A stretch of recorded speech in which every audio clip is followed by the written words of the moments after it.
আসসালামু আলাইকুম রহমতুল্লাহ। সুপ্রিয় দর্শক, আপনাদের গতকালকে একটা ভিডিও দেখাইছি যে বাংলাদেশ জামাত ইসলামী ঢাকা মহানগরী উত্তরের যে ইফতার মাহফিল করেছেন, সেখানে আমিরে জামাত ডাক্তার শফিকুর রহমান প্রধান অতিথি হিসেবে উপস্থিত ছিলেন এবং এতিম ওলামাইদেরকে দাওয়াত করে তাদের ইফতারি করানো হয়েছে।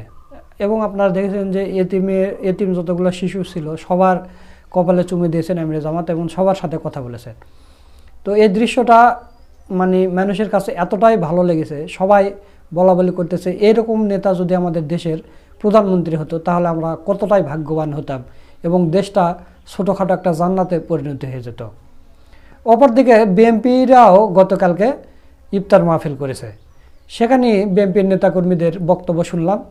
তো ইফতার মাহফিলে বক্তব্য দিতে গেলে দুই চারটা কোরআনের আয়াত বলতে হয়, তারাও তো মুসলমান, কোরআন তাদের তো পড়া উচিত, যেহেতু শেষ নবীর উম্মত আমরা এবং কোরআন আমাদের আসমানি কিতাব, তো এটা তো সবারই পড়া উচিত নাকি? অবশ্যই। কিন্তু বিএনপির নেতাকর্মীদের মুখে, একটা নেতার মুখে কোনো কোরআনের একটা আয়াত শুনলাম না, বা এই রমজান সম্পর্কে, রোজা সম্পর্কে, ইসলাম সম্পর্কে কোনো তাদের বক্তব্য নেই। তাদের বক্তব্য শুধু একটা দলের উপর হিংসা করা, দেশে গণতন্ত্র ফিরে আসা, তাড়াতাড়ি নির্বাচন দেওয়া, এগুলো। এরপর তারেক রহমান আবার তিনি বলতেছে যে সারা বিশ্ব একদিনে ঈদ করা যায় কিনা সেটা একটু আপনারা চিন্তা ভাবনা করে দেখবেন যে সমন্বয় করে করা যায় কিনা, যেমন খ্রিস্টানেরা একদিনে বড়দিন পালন করে, এরকম কথা তিনি বলেছেন। আমরা দেখেছি খ্রিস্টান সম্প্রদায় সারা বিশ্বে তাদের বড়দিন একই দিনে পালন করে। আমি এখানে উপস্থিত ওলেমা মাশায়েখগণকে অনুরোধ করব, শুধু আপনাদেরকে নয়, সারা দেশে আরো অনেক জ্ঞানী ওলেমা মাশায়েখগণ আছেন। আমরা চিন্তা করে দেখতে পারি কিনা, আমরা আলোচনা করে দেখতে পারি কিনা যে বাংলাদেশের মানুষ সারা বিশ্বের মানুষের সাথে একই দিনে আমরা একসাথে রোজা এবং ঈদ পালন করতে পারি কিনা। বিজ্ঞানের যুগে এটি করা সম্ভব কিনা, কোনো উপায় আছে কিনা, এই বিষয়টি আপনাদেরকে আমি চিন্তা করার জন্য অনুরোধ করব। তো এটা নিয়ে অনেকে ট্রল করতেছেন, ট্রল করার মতোই কথা, কারণ এখানে মালয়েশিয়ার সাথে কাছাকাছি, মালয়েশিয়ার সাথে আমাদের ঈদ হয় না, একদিন পরে হয়। তো এটা হচ্ছে চাঁদের গোর, সূর্যের গোর আছে, এটা তো কোনো দিনও হবে না, কোনো দিন সম্ভব না। তো তারেক রহমান এরকম অদ্ভুত কথা বললেই কি হবে? হয়তো চাঁদপুরেদের সাথে যদি করা হয় তাহলে হলেও হতে পারে, তারপরে তো হয় না।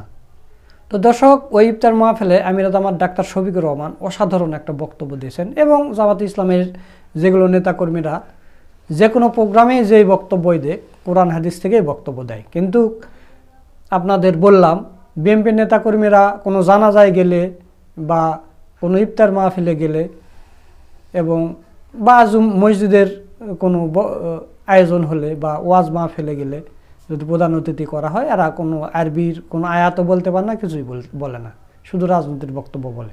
তো আমিরে জামাত ওই ইফতার মাহফিলে কি বক্তব্য দিয়েছেন, চলুন আমরা সেই ভিডিওটা দেখে আসি। আলহামদুলিল্লাহি রাব্বিল আলামিন, ওয়াসসালাতু ওয়াসসালামু আলা রাসূলিল কারীম ওয়া আলা আলিহি ওয়া সাহবিহি ওয়া আহলি বাইতি আজমাইন। আজকের এই মোবারক মাজলিস, এবছরের পবিত্র রমাদানুল কারীমের প্রথম দিন শেষে আমরা ইফতারের উদ্দেশ্যে এখানে সমবেত হয়েছি। মুআজ্জাজ ওলামায়ে কেরাম, আমার বন্ধু এবং দাদু, আইতামবৃন্দ, সহকর্মী নেতৃবৃন্দ, সুধী মণ্ডলী, মিডিয়া জগতের বন্ধুরা, আল্লাহ সুবহানাহু ওয়া তাআলার শুকরিয়া আদায় করছি। রজবের প্রথম দিন থেকেই মুমিন মুসলমানরা আল্লাহর দরবারে আরজি পেশ করতে থাকে, আল্লাহুম্মা বারিক লানা ফি রজব ওয়া শাবান ওয়া বাল্লিগনা রমাদান। আল্লাহু আকবার, আল্লাহু আকবার। আল্লাহ তাআলা তার মেহেরবানিতে আজকের এই দিনটা পর্যন্ত আমাদেরকে হায়াত দিয়েছে, আলহামদুলিল্লাহি রাব্বিল আলামিন। জানি না পুরা মাস পরে হায়াতটা পাবো কিনা। বড় বরকতপূর্ণ সুসংবাদে ভরা এই মাস। আউয়াল 10 দিনকে বলা হয়েছে অজরে আল্লাহ তাআলার পক্ষ থেকে তার গোলাম এবং বান্দীদের জন্য রহমত বর্ষণ হয়, যারা সাইম, যারা আল্লাহর জন্য রোজা থাকে তার। দ্বিতীয় 10টা দিন হচ্ছে ওরকম যারা ঈমান এবং ইহতিসাবের সাথে রোজা রাখে, আল্লাহ তাআলা তাদেরকে মাগফিরাতের ব্যবস্থা। আর তৃতীয় 10টা দিন পুরস্কার পাওয়ার দিন। আল্লাহ তাআলার পক্ষ থেকে সুসংবাদ জানানো হয়, তোমরা যারা শুধু আমাকে ভয় করে রোজা রেখেছো, আমি তোমাদেরকে আমার তৈরি জাহান্নাম থেকে মুক্ত করে দিলেন। আল্লাহ রাব্বুল আলামিন এবারকার এই রমাদান যেন আমাদের জন্য এরকম কল্যাণ করব। 7-8 দিন ধরে কিছুটা অসুস্থতা যাচ্ছিল, কিন্তু রমাদান আসার আগেই চিন্তা করেছিলাম যে আল্লাহ যদি তৌফিক দেন এই পর্যন্ত যদি বেঁচে থাকি, তাহলে এবারকার এই পবিত্র রমজান মুবারক আজকের এই পরিসরে যেন আদায় করতে পারি। আলহামদুলিল্লাহ, আল্লাহ সেই তৌফিক দান করেছেন। এখানে যারা আমাদের দাওয়াতে এসেছেন তারা বেশিরভাগই ইলমে দ্বীনের খেদমতে আছেন, কেউ উস্তাদ আর কেউ তালাবা। এই দুই শ্রেণী আল্লাহর পক্ষ থেকে সুসংবাদ প্রাপ্ত, তাদেরকে শ্রেষ্ঠ বলা হয়েছে যারা দিন শিক্ষা করে এবং শিক্ষা দেয়, নিজেরা শিখে অন্যকে শিখায়। নিজেরা শিখে আমাদের এই ছাত্র বন্ধুরা, আর শিখান আপনারা যারা উস্তাদ আছেন তারা। আপনাদের এই মর্যাদা আল্লাহ তাআলা দুনিয়া এবং আখিরাত দুই জায়গায় অনেক বাড়ায়। দিনের শিক্ষার যত প্রসার হবে, দুনিয়ার জমিন থেকে অন্ধকার তত বেশি দূর হবে, জুলমাত দূর। দিনের শিক্ষা যখন সংকুচিত হয়ে আসবে, জুলমাত তখন বেড়ে যাবে। আমরা এমনই একটা জুলমাতের মধ্যে পড়ে গিয়েছিলাম গত 15.5 বছর। এদেশে আলিম উলামা ছিলেন সবচেয়ে বেশি অপদস্থ। দফায় দফায় আলিম উলামা দিয়ে বাংলাদেশের জেলকে পূর্ণ করা হয়েছে। দাগি, খুনি, রাহাজানির নায়ক, ধর্ষক, চোর, বাটপার, লুঠেরা, তারা বুক ফুলে দাপিয়ে বেড়াতো বাংলাদেশের রাজপথে। আর আলিম উলামা যারা মানুষকে সংশোধন করবেন, সমাজের ইসলাহ করবেন, তাদেরকে রাখা হয়েছে যে। আমি সর্বশেষ গ্রেপ্তার হয়েছিলাম 2022 সালের 12 ডিসেম্বর রাত্রে 1:15টার সময়। সিটিটিসির মেহমান হিসাবে ছিলাম 13 দিন। সেখানে আয়নাগরে আমাকে রাখে নাই, কিন্তু আয়নাগর আমি দেখেছি। বহু আলিম উলামা, বহু দিনদার মুসলমান, কেউ 14 মাস, কেউ 10 মাস, কেউ 8 মাস, মিনিমাম পেয়েছিলাম 2.5 মাস। তাদেরকে এখানে রাখা হয়েছে। তারা জানে না তারা কোথায় আছে, তারা জানে না তাদের আপনজনরা বেঁচে আছে, আর তাদের আপনজন জানে না যে ইনারা বেঁচে আছে। মুখ ফুটে কথা বলার কোনো সুযোগ ছিল না, চোখের ইশারায় কথা বলত, হাত তুলে এরকম একে অন্যের জন্য দোয়া ছিল। এরকম একটা শ্বাসরুদ্ধকর পরিবেশ ছিল, বিশেষ করে উলামায়ে কেরামের। এখানে আলিয়া আর কওমের কোনো বাস বিচার ছিল। যিনি ইলমে দ্বীনের খেদমতে থাকবেন, যারই পছন্দ হয়নি তারই ঠিকানা এরকম হবে। 13 দিনের পরে কোর্টে আবার নেওয়া হলো, কিন্তু আদালতে তোলা হলো না। যে গাড়িতে আমাকে নেওয়া হয়েছিল, মনে হয়েছে দুর্দর্শ কোনো সন্ত্রাসীকে গ্রেপ্তার করা হয়েছে। সোয়াট, র্যাব, এপিবিএন, পুলিশ, 4টা বাহিনীর শতাধিক ফোর্স দিয়ে আমাকে ঘেরাও করে আদালতে নেওয়া হলো। কি মনে করে আর না তুলে আমাকে নিয়ে গেল কেরানীগঞ্জের কেন্দ্রীয় কারাগারে। 5 দিন সেখানে থাকার পরে আমাকে স্থানান্তর করা হলো কাশিমপুর হাই সিকিউরিটি নামে যে জেলটার কথা আপনারা শুনেন, বাংলাদেশের নিকৃষ্টতম দুনিয়ার ছোট্ট জাহান্নামে। এর চাইতে খারাপ কোনো জেল বাংলাদেশে নাই। নেওয়ার সময় গাড়িতে আমরা 38 জন মানুষ ছিলাম। আমাকে পছন্দ হয় নাই কি কারণে আমি জানি না, আমি ছাড়া বাকি সকলের হাতে হ্যান্ডকাপ, পায়ে বেল্ট। এর মধ্যে কয়েকজন বিজ্ঞ বয়স্ক আলেমও ছিল। একজন আমাকে বললেন, আমি প্রথম দিন আপনার জন্য কিছু হাদিয়া পাঠিয়েছিলাম, আপনি কি পেয়েছিলেন? আমি বললাম, আল্লাহু আকবার, আপনি তাহলে আল্লাহর সেই ফেরেশতা। সেই দিন আমি খালি হাতে কেরানীগঞ্জে ঢুকেছিলাম, বৃষ্টি ও ঝড় দ্বারায়। আর দিনটা ছিল 25শে ডিসেম্বর, কনকনে শীত, শীতে জমে যাওয়ার উপক্রম। আমি সেলে ঢুকার 1 ঘন্টার ভিতরে একজন আইসা বলল, একজন বড় উস্তাদের নাম, যে উনি এটা হাদিয়া পাঠিয়েছেন আপনার জন্য, আমি পরে এসে বলবো, বলেই সে চলে গেল। আমি আলহামদুলিল্লাহ খুললাম, খুলে দেখলাম আমার জন্য ওই সময় যা প্রয়োজন সব এখানে পাঠানো হয়েছে। আল্লাহ, আমি মনে মনে আল্লাহর এই বান্দার শুকরিয়া আদায়ের অপেক্ষা করছি। গাড়িতে উঠে হাতে হ্যান্ডকাপ আর পায়ে বেড়ি পরা, মাথায় পাগড়ি, এই উস্তাদ যখন আমাকে বললেন যে আপনি কি আমার হাদিয়াটা প্রথম দিন পেয়েছি, আপনি আল্লাহর সেই ফেরেশতা কিনা, বলেই আমি কাঁদতে শুরু করলাম। আমার যদি শক্তি থাকতো, ওনার পায়ের বেড়ি এনে আমার পায়ে লাগাইতাম, হাতের হ্যান্ডকাপ এনে আমার হাতে পরাতো। ওই বাসে বসে বসেই শুনলাম উনি দেশের বিভিন্ন জায়গায় 22টা মাদ্রাসা নিজের উদ্যোগে গড়ে তুলেছে, এবং তিনি শুধু যাত্রাবাড়ি এলাকায় তার মাদ্রাসায় 8 থেকে 8,500 ছাত্রের অভিভাবক। বড় আফসোস হল, আর এই মানুষগুলা তো এই জমিনের গুনাহগারদের জন্য দোয়া আলোতে তারা থাকবেন, তাদেরকে মুক্ত থাকার কথা ছিল। আমি ভাবলাম যে এই যে তিনি আমাকে ঋণী করলেন, এই ঋণ আমি পরিশোধ করবো। আমি তাকে চিনতাম, তার নামটাও শুনি নাই, জীবনে কোনোদিন দেখি নাই, মুলাকাত করি নাই, সালাম বিনিময় হয় নাই। তিনি কেমনে বুঝলেন যে আমার এগুলা প্রয়োজন? আমি তাকে জিজ্ঞেস করলাম, ভাই আপনি কেমনে বুঝলেন যে আমার এগুলা লাগবে? বলে যে আপনাকে যখন নিয়ে যাচ্ছিল তখন আমি তীর্যক দৃষ্টি দিয়ে আপনার দিকে তাকাচ্ছিলাম, আমার মনে হয়েছে যে আপনি এইভাবেই ডুবছেন, আপনার আর কোনো সাপোর্ট নেই। পরের দিন আমার জন্য জেল কর্তৃপক্ষের কিছু জিনিস এবং বাইরে থেকে কিছু জিনিস কিনেছে। ওই রাত্রেই তো আমি বরফ হয়ে যেত।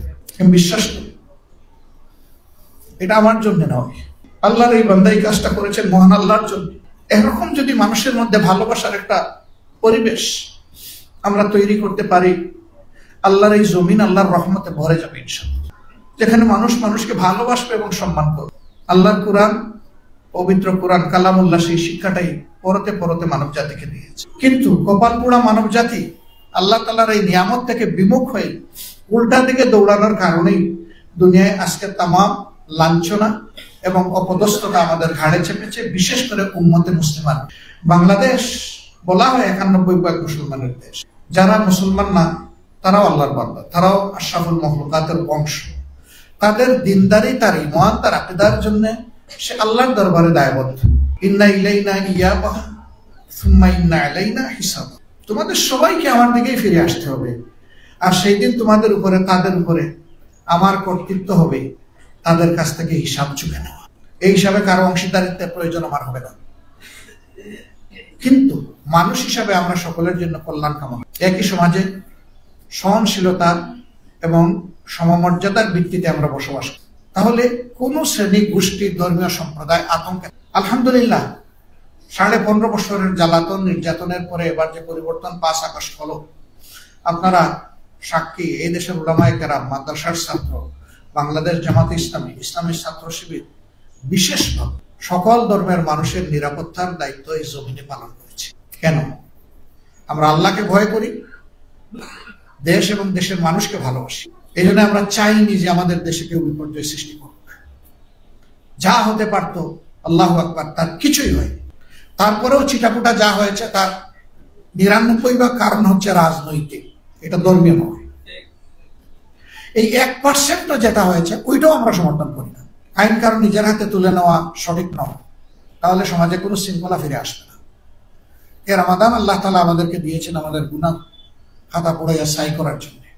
আল্লাহর হাবিব উঠে দাঁড়িয়েছেন, মিম্বরে যাচ্ছেন, আল্লাহুম্মা আমিন, আল্লাহুম্মা আমিন, আল্লাহুম্মা আমিন বলে। তিনি জিজ্ঞেস করেছেন, অথবা উপস্থিত সাহাবায়ে কেরাম তার কাছ থেকে জানতে চেয়েছেন, হে আল্লাহর হাবিব, এমনটি তো আর কোনোদিন করেন নাই, আজকে এই 3 বার আল্লাহুম্মা আমিন বলতে বলতে কেন যাচ্ছে? তিনি বললেন যে জিবরিল আমিন এসে 3টা কথা বলেছেন, 3টা দোয়া করেছেন, আমি তার সাথে সুর মিলিয়েছি। যারা জীবনে রমজান পেল আর নিজের গুনাহ খাতা পুড়াইয়া ছাই করতে পারল, আল্লাহর শ্রেষ্ঠ ফেরেশতা জিবরিল বললেন সে ধ্বংস। আমি বললাম আমিন। যে মা বাপ 2জনকেই পেল বৃদ্ধ বয়সে, বা কমপক্ষে 1জন পেল, কিন্তু তাদের মন করে খেদমতের মাধ্যমে নিজের জান্নাত সহজ করে নিতে পারলো না, আমি বললাম সে ধ্বংস হোক। জিবরিল বললেন সে ধ্বংস হোক, আমি বললাম আমিন। তিনি বললেন জমিনের উপরে এবং আসমানের নিচে সবচেয়ে বড় নিয়ামত সৃষ্টির মধ্যে যিনি, হে নবী, আপনার নাম শোনার সাথে সাথে যে আপনার উপরে সম্মান দেখে দুরূদ পেশ করলো না, সে ধ্বংস হোক। আমি বললাম আমিন। তাইলে এই রমজান কি সুখবার্তা, আনন্দের বার্তা আমাদেরকে নিয়ে এসেছে। মানুষ নফসের দুগায়, শয়তানের ওয়াসওয়াসায় ভুল করে ফেলি, গুনাহ খাতা নাফরমানি করে ফেলি।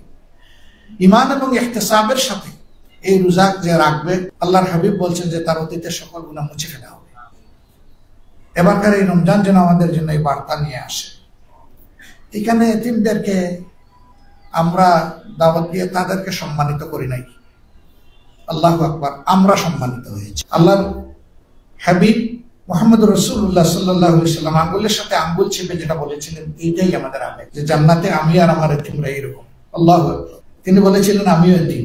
তিনি এতিম হয়ে দুনিয়ায় আসি, জন্মের আগেই তো পিতা চলে গেলেন। এই এতিমকে ভালোবাসা, সম্মান করা, এটা আমাদের ঈমানের অংশ, এটা সৌভাগ্যের ব্যাপার, এটা সবার কিসমতে হয় না। আপনারা যারা আপনাদের সন্তান তুল্য এতিমদেরকে এখানে নিয়ে এসেছেন, আমি মহান আল্লাহর শুকরিয়া আদায় করার পাশাপাশি আপনাদের প্রতি গভীর কৃতজ্ঞতা। আমরা গিয়ে গিয়ে আপনাদের মাদ্রাসাগুলোতে ঘুরে ঘুরে যদি তাদের একটু মাথায় চুমু দিতে পারতাম, বড় ভালো লাগতো। সেটা সহজ করে দিয়েছেন আপনারা এখানে আসার মাধ্যমে। এর বিনিময়ে আপনাদেরকে এবং এই আইতাম বন্ধুদেরকে আল্লাহ তাআলা দুনিয়া এবং আখিরাত দুই জায়গায় ইজ্জত বাড়িয়ে দেন। আল্লাহ তাআলা আমাদের জমিনের উপরে রহমত নাজিল করুন, বাংলাদেশের উপরে শান্তির ফয়সালা দান করুন। দিন কায়েমের জন্য আমাদেরকে একদম কলবের সাথে কলব মিলিয়ে উখওয়াত, উলফত এবং মহব্বত আল্লাহ তাআলা আমাদের মধ্যে বেশি বেশি করে দান করুন।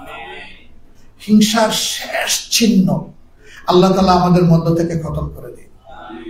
বিনয়ের বিপরীতে অহংকার, এই নাপাকি থেকে আল্লাহ তাআলার কাছে শতভাগ আশ্রয়। আল্লাহ বিনয় দিয়ে আমাদের কলবকে পরিপূর্ণ করে। সাংবাদিক বন্ধুরা যারা এসেছেন আমাদের প্রেস কভার করার জন্য, আল্লাহর দরবারে দোয়া করি সত্যকে ধারণ করার জন্য আপনাদের অন্তরকে আল্লাহ তাআলা খুলে দিন। সত্যের উপর অবিচল থাকার তৌফিক দান করুন। সমাজের কল্যাণে আপনাদেরকে দায়িত্বশীল ভূমিকা পালন করার তৌফিক দান করুন। কালোকে কালো বলে ধরিয়ে দিয়ে তাকে সংশোধনের জন্য আপনারা যাতে দায়িত্ব পালন করতে পারেন সেই শক্তি আল্লাহ আপনাদেরকে দান। আবার কারো ভালো দিক থাকলে সেই ভালো দিকটা সমাজে তুলে ধরে যাতে জনগণ ভালো কাজে উৎসাহিত হয়, সেই জন্য আল্লাহ তাআলা আপনাদের জবান, আপনাদের তাল, আপনাদের হাতকে আল্লাহ তাআলা আরো মজবুত করে দিন। আবারও সবার প্রতি শুকরিয়া আদায় করে, সর্বোপরি মহান আল্লাহ তাআলার দরবারে শুকরিয়া আদায় করে আমার কথা এখানেই শেষ করছি। আল্লাহ হাফিজ। আসসালামু আলাইকুম ওয়া রাহমাতুল্লাহি ওয়া বারাকাতুহু। দর্শক, আপনারা আমিরে জামাতের ভিডিওটা দেখলেন, তো আমিরে জামাতের কথাগুলো আপনাদের কাছে কেমন লেগেছে তা অবশ্যই কমেন্ট করে জানিয়ে দেবেন। ভিডিওটা ভালো লাগলে শেয়ার করবেন।